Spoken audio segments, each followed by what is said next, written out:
problems, you can get a nice dental transformation, even transform your whole personality with a nice, fresh new smile, and we can do that for you for the holiday seasons. And check us out. You can check the case studies page on the website, and that'll show some nice examples of those. Those are called same-day makeovers. And we have other videos on there, and we can also, what we do is we keep improving our PDF forms library. It's got almost 50 forms on there now. It talks about all kinds of dentistry. And that can help relieve your fears, give you information, help you to understand what's going on in the dental office. So you can find lots of valuable information and guidance there. FindYourSmileHere.com. And we put a lot of work into that website.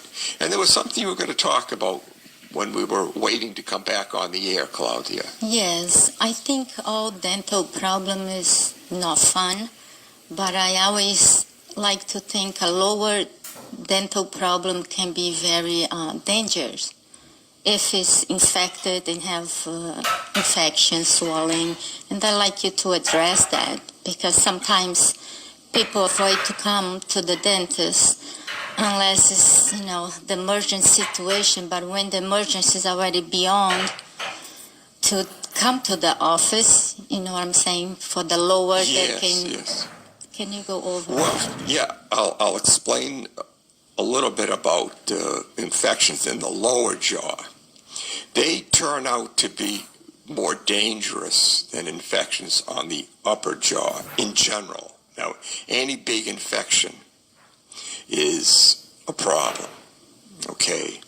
And sometimes what will happen is people will start throwing antibiotics at the infections without getting the tooth fixed. And that can be another dangerous situation. But to go back to your point about the lower jaw, if you get a large infection on a back tooth and your face starts to swell, your air supply can actually get cut off. And when that happens, and you give us a call at the office, we're going to tell you to go to the emergency room because that swelling, once it gets big enough, can cut off your airway. Now keep in mind, when bacteria grow, bacteria need something to eat to grow.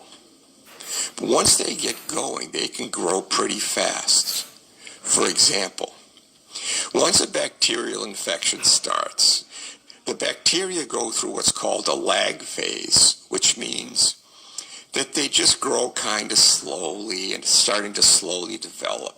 And maybe you can feel a little something, but it's not too bad. Okay.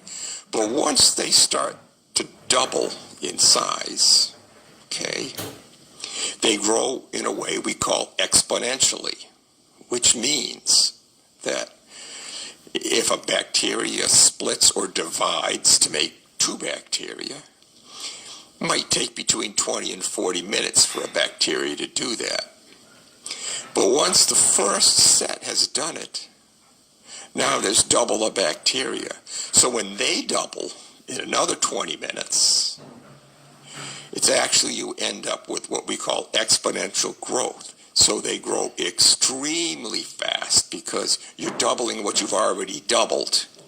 So you're now growing, after a few divisions of the cells, you're growing 1,000 and then 100,000 and 1,000,000 times faster than it was growing. So these things, once they reach a certain point, they can grow so fast that they can cut off your airway and send you to the hospital. And the results can be fatal sometimes. So you want to take care of these dental infections as best you can and get them as early as you can. So that's very important.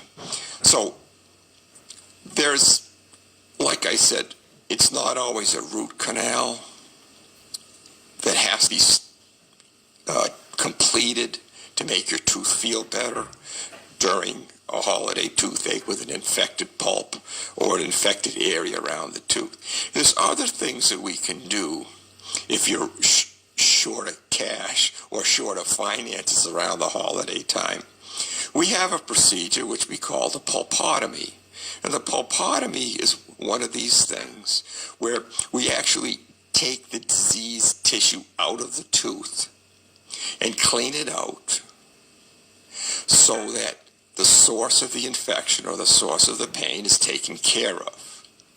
And that just removes the painful tissue or painful situation and keeps the cost down for you until you can recover.